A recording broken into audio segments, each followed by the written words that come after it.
Here's how fast it happened. Right. I mean, I was plugged into the Matrix yesterday morning. No days off, baby. Writing stories about stuff that's going on in the NFL. Actually had written a story within an hour earlier saying this impasse continues until someone blinks. Little did I know that Arthur Blank was in the process of blinking. I take a break to go to the bathroom. He's going to the bathroom. I went and I come back and it's done. That fast. Boom, bang, pow. So anyway, yes, it was an exciting day. And we knew that the Titans were the team to watch. And we knew that a second-round pick would be the maximum compensation, notwithstanding reports of a first-round pick being in play. Those came with caveats that made it far from a first-round pick. So at the end of the day, it's Julio Jones plus a 2023 sixth-round pick to the Titans for a second-round pick in 2022 from Tennessee to Atlanta and a fourth-round pick in 2023 from Tennessee to Atlanta. Structure very similar to the Hayden Hurst trade. And Chris, this gets back to what we've been saying all along. Because the Falcons got a second-round pick from Mohamed Sanu in 2019 from the Patriots, and they turned around and sent that same second-round pick, 55th overall in the 2020 draft, to the Ravens for Hayden Hurst. And it was the second-round pick plus a 5 for Hurst plus a 4. There was going to be some extra compensation after that second-round pick to get this thing done. That's what it took. Peter King breaks it down in Football Morning in America. It was going to be more than a 2. It wasn't going to be a 1. It was going to be more than a 2. So it's a 2 plus a future 4 for Jones and a 6. And they finally get the grains just right so it balances out. And the Falcons say, all right, let's be done with it. Yeah, get the grains right, whatever you want to say. I mean, yeah, the Falcons, I'm sure they still didn't love trading him away for a second-round pick and a fourth. Because of the optics like we talked about. So, I mean, we're going to unpack all of that. We'll get to that. But, I mean, I think the star of the show is the Tennessee Titans and what they acquired here. I mean, come on. The Tennessee Titans just went from playoff contender to, playoff contender. Ooh, maybe they can make a run. I don't know if they're a real Super Bowl contender to now they're a full-fledged Super Bowl contender. I mean, that's all they're said to be, that's all there needs to be said. They've made adjustments on the defensive side of the ball. We saw that, had a pretty good draft. But now you add this formula here. It's hard for me to come up with a formula, really. This when you just talk about like weapons having to defend. I mean, the things that come to my mind right away, okay, and I understand these are the great names in the pantheon of the sport, but the formula is what makes sense to me. Whether it's like the Cowboys with Emmitt Smith and Michael Irvin and Harper, or it was a John Taylor, Roger Craig, and Jerry Rice. I mean, that's what kind of element we have here, but really I think almost greater than that. Really, A.J. Brown is definitely one of the top 10 receivers in football, arguably top 5. I think Julio, when healthy and everything's good, is still right in the top 5 range. So you talk about that with the number 1 running back in the game. That's as loaded as of a 3 as far as talent is concerned as I can remember. It's up there with some of the greats in history, at least just from the pure talent on the field. Now they got to kind of, show it and prove it.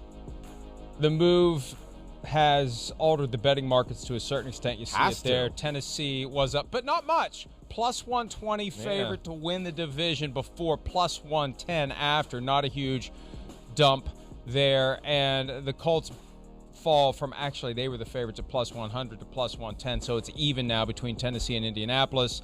And you see there, Tennessee winning the Super Bowl, plus 3,500 down to plus 3,000. Julio Jones is an MVP candidate, down from plus 15,000 to plus 10,000. And then Ryan Tannehill, his MVP candidacy increases because, look, you got Julio Jones, you got A.J. Brown, you got Derrick Henry. And if the Titans are a team that emerges from the pack in the AFC, competing for and maybe securing the 1 seed, we say that every year. One of the MVPs is likely to be the quarterback of one of the 1 seeds. Yeah, that's right. Last year, 1 seed, Green Bay, Aaron Rodgers, MVP. So, either one seed or 2 seed from either conference, the quarterback of that team ends up being a guy to watch for MVP. And wouldn't that be something if Ryan Tannehill ended up being the NFL MVP after the Dolphins gave him 8 years? 8 years to develop into a franchise quarterback. The moment they trade him and pay $5 million to make it happen, he becomes comeback player of the year, for the Titans, gets a big contract, and now he's in a great position. That's right. With the weapons that he has. And speaking of that transaction from 2 years ago when the Dolphins had to pay $5 million of the Tannehill compensation to facilitate a trade to the Titans didn't get that this time around. The Falcons avoided paying anything. $15.3 million guaranteed for skill, injury, and cap will be fully paid by the Titans this year. There's another $2 million full guarantee next year, $38 million plus over 3 years. That's fully and completely the Titans' obligation. Falcons paying none of it, and the other big caveat too: if Julio Jones plays well this year, he's not playing for $38 million over 3 years. He's getting a raise, or at a minimum, he's wanting a raise after one season, if not sooner. Chris. Yeah, I mean, I get it. That's part of the gamble here of trading for Julio Jones. John Robinson, really smart guy. I mean, understands football. I think he's probably looked at it and understands that the writing's on the wall there too, to where they feel comfortable about, what that might bring to them next year or the year after, or whatever. They're going to have to really dig in and figure out a contract for Julio Jones. But obviously they're comfortable with it. The risk was worth the reward to them. They just said, wait, the guy's still really freaking talented. Yeah, wait, let's do our homework. Let's make sure he's still healthy. Okay, he's good. All right, we can't pass it up. It was I think a need for the football team that was real. Like there was a real spot for them as far as needing that next extra weapon, attention seeker, whatever it is, to make their football team better. And I think the other thing too, Mike, where they just look at it and go, okay, the risk, all that type of stuff, the contract, everything. I mean, what it's going to do for them schematically, the formula on the football field, Mike. I mean, really, you got two legit number one receivers on both sides of the ball. Two type of guys where when teams play Atlanta or the Tennessee Titans, they want to put safeties over the top of A.J. Brown and Julio Jones, right? And, yeah, you can get away with it. One safety over the top of A.J. Brown without another weapon. And, okay, we could bring the other guy down and cheat away to stop the run still and do that. Now they're really going to put you in a bind. That's the beauty of it. The way they play football, it really fits.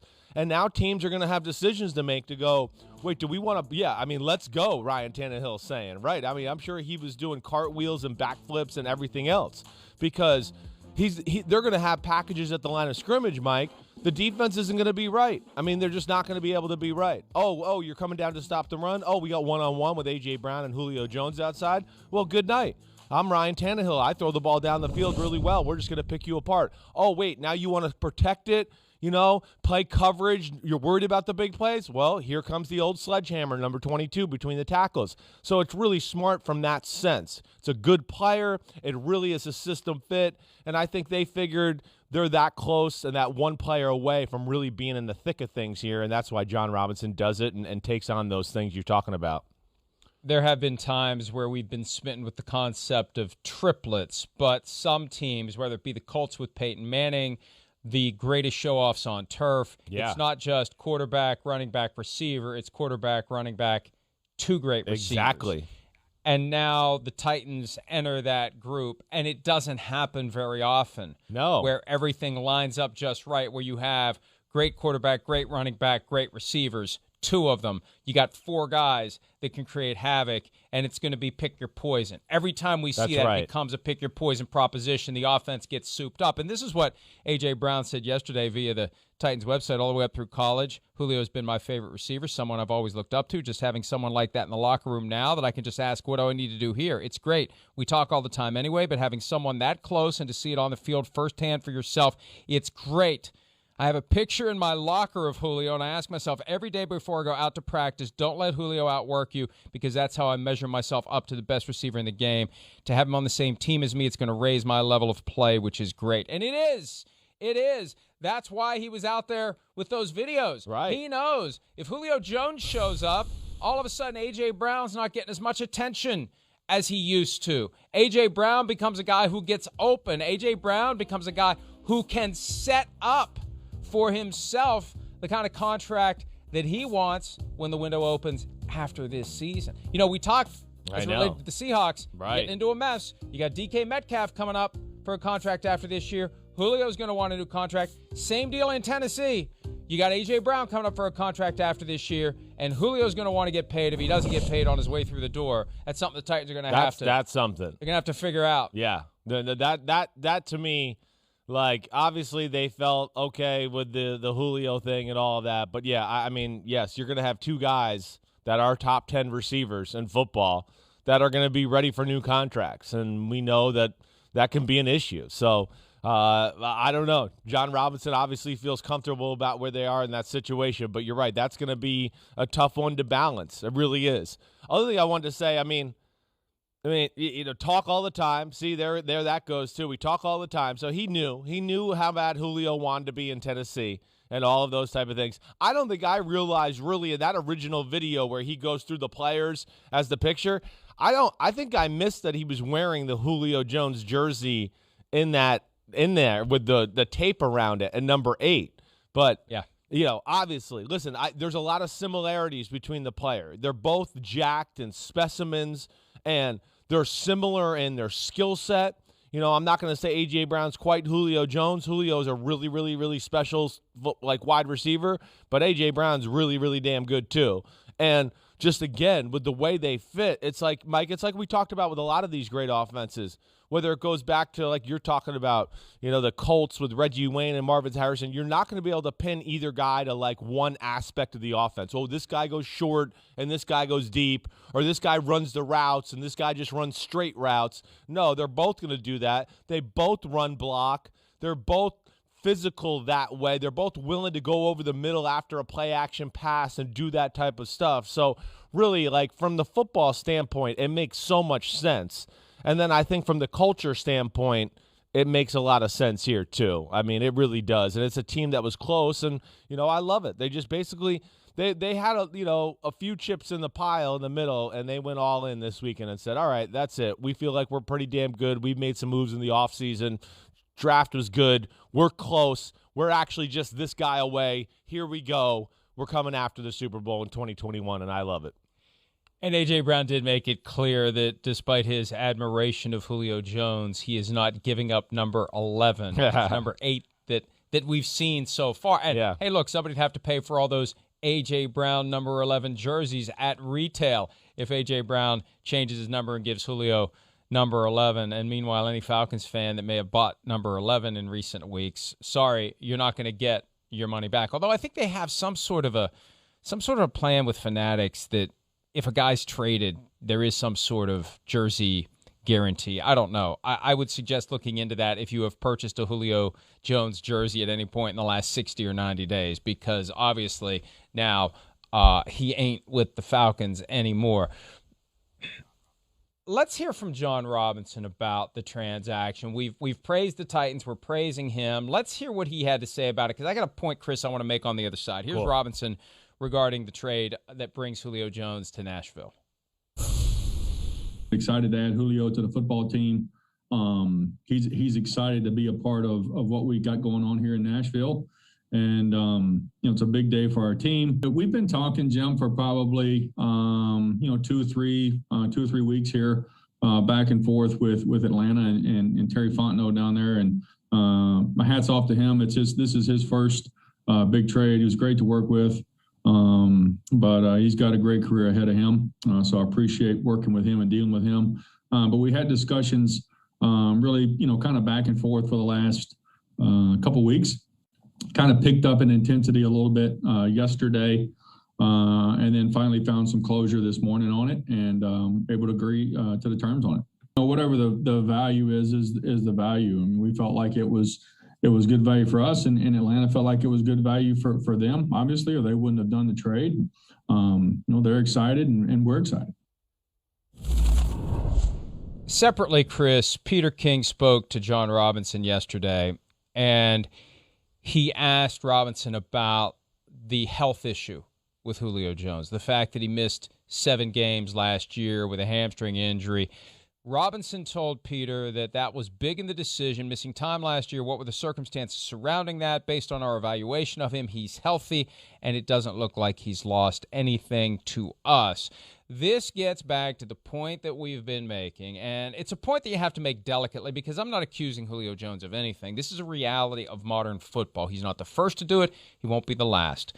That hamstring's got a little grab in it. It's got a little pull. It's got a little tweak. Sorry, I can't go today. Yeah, that's right. That's what you hear from a guy who isn't happy. Guy's happy. Guy feels like he's properly paid. Guy feels like everything's in a good place. Feels like his efforts are right. Team's not in the playoff race. Right. Yeah.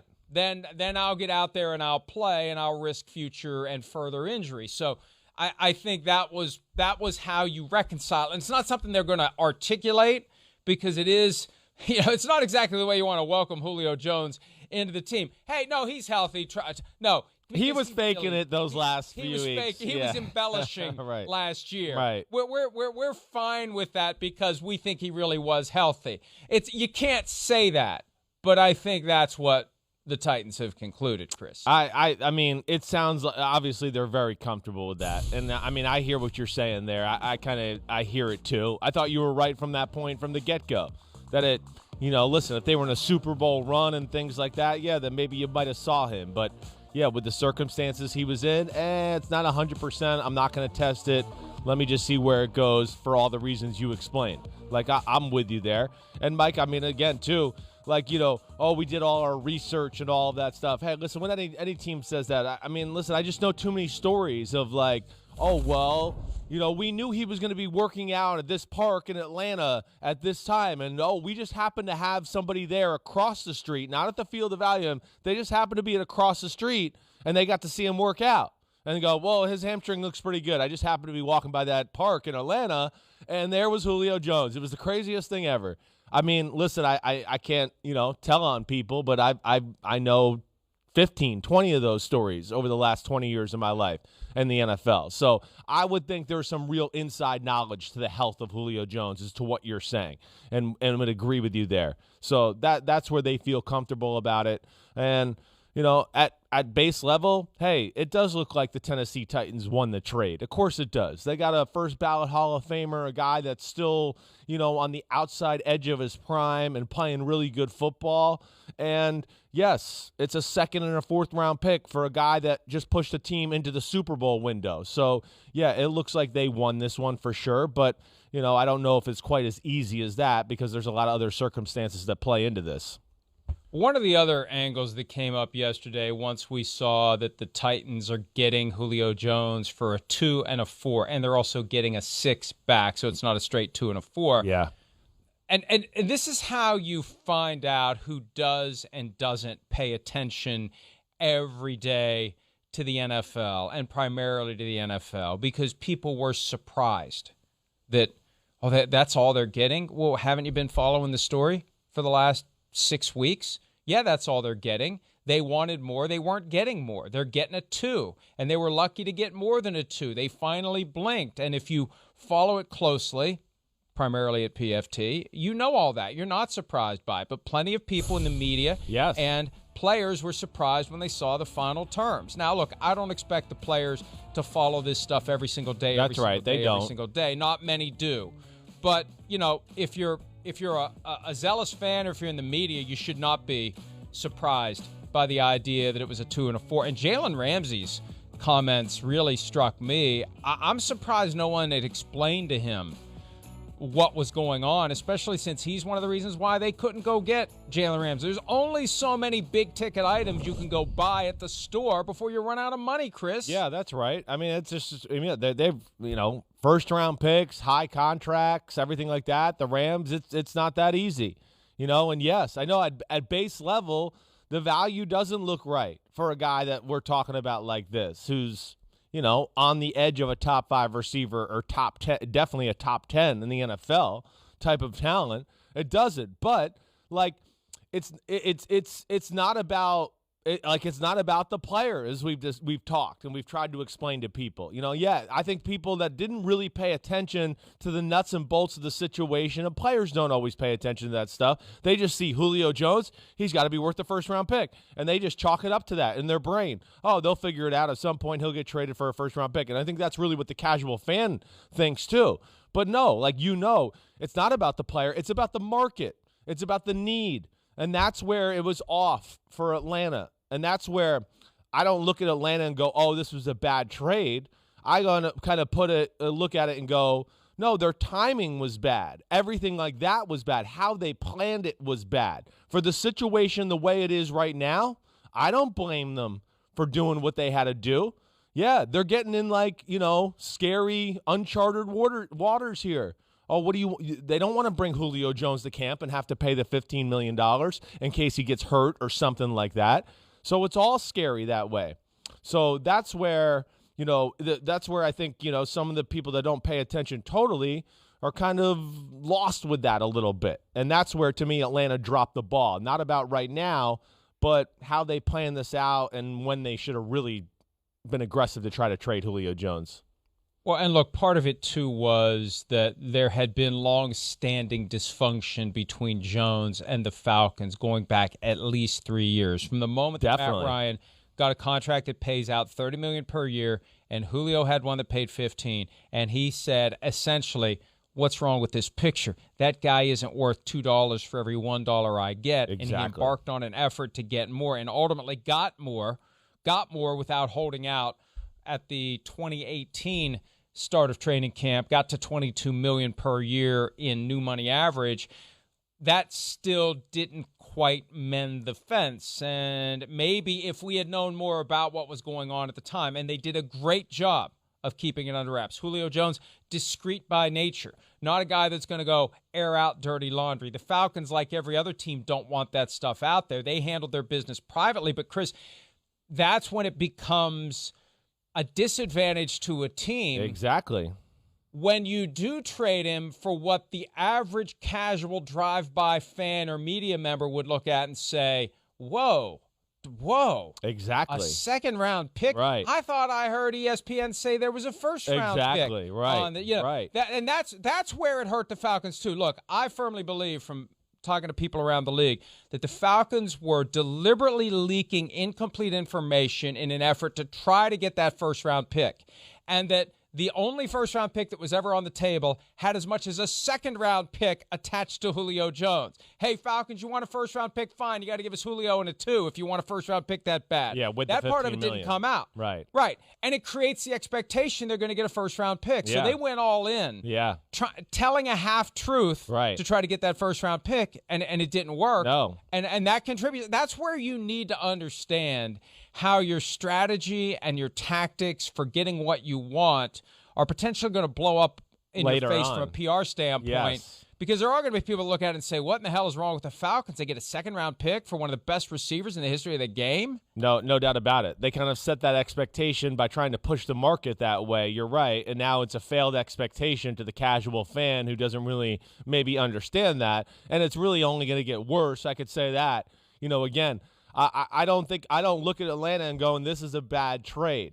No, I don't. I mean, it's going to get worse because Julio's going to get 1,200 yards receiving next year and go to the Pro Bowl, and the Titans are going to be one of the top 3 seeds, and everyone's going to make a social media joke about they got this guy for a second-round pick. It's going to be which is basically a third-round pick. Yeah, it's going to become a joke. I mean, it is. It's going to become an online media type of joke that way, and that's to me where all the things you explained, Mike, Julio Jones 3 years ago, all of those type of things, we discussed this a little during the season last year, right, Mike? I mean, I know before the trade deadline, I know I was saying, if I'm Atlanta, I'm looking to trade Julio Jones. The era of this team is over. It's time to restart and do a new one. I know I was one of the guys saying that. We had a lot of discussions about that. Yep. That's where they dropped the ball. Cap hit was too big. They finally got to a point when June 2 came around this year that the cap hit was manageable. And maybe they would have done it last year if they could have gotten more than the second-round pick they got for Mohamed Sanu. That Sanu trade and the Hayden Hurst trade it hurts them. Just screwed things up. It got Arthur Blank to dig in. And I was told a week or so ago they could have had a second-round pick with no financial obligation to pay any of his salary, and they won't pay any of his salary. We've already said that. They could have had that at the time of the draft. It still would have been 2022 because the trade couldn't happen until June 2. But there really was a question whether they were going to find something as good as what they could have had around the time of the draft, once all these teams go out and spend first and second round picks on receivers. They should be happy that they got more than a straight 2 and not having to pay the Julio Jones salary, because there were people who thought they weren't going to get even that much. So, and that's where you have to ask yourself as an organization, how far down the dirty laundry rabbit hole do we want to go now and make it clear that's where it becomes, our hands were tied on this. Right. We had no choice. Right. This relationship was off the rails. And if the Falcons are smart, they'll find a way. Yes. Once it's all final, once it's done, to without making their guy look bad, but to make it clear that this was an untenable situation. The time had come to move on. We did what we had to do. I think they're trusting people in the media who get it to blow that mega horn. Is that how megaphone? Blow that horn. Oh God, it's a Sims. Simsism. Blow that horn. Mega horn. Sound that megaphone. The mega horn, baby. I like it. Mega horn is. I think it works. I bet the mega horn is a thing.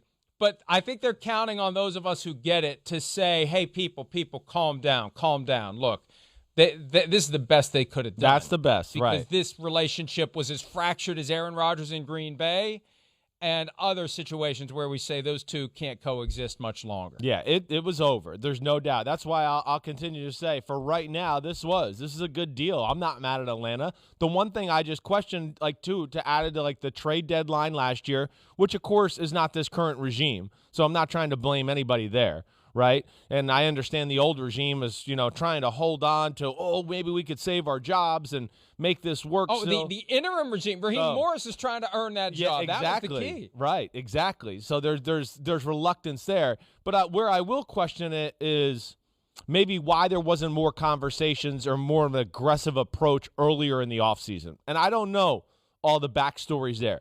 Maybe this wasn't figured out. Maybe Julio didn't say, I definitely want out there. I'm not trying to accuse, but I'm just saying, in the world of maximization for your trade and value and all of that, getting back to that conversation, like we've discussed, if we got into this right at the start of free agency and things like that, they might have gotten something closer to what they wanted. To where, you get a trade going there. You could wait to get the particulars done to still June 2nd to figure out the financial issues and everything like that. But you have all the teams there that are still, we don't have a free agent receiver. We haven't hit the draft yet. Whoa, Julio Jones is available. Wow, we like him better than any free agent receiver. And, of course, he's a proven commodity who's better than anybody in the draft. So we like that a lot. That's when they could have really maximized. That, to me, would be the big question I would want to ask Atlanta and go, why wasn't this done 3 months ago? Hi, I'm Mike Tirico, and thanks for watching. Make sure to hit subscribe for the latest news and highlights from NBC Sports.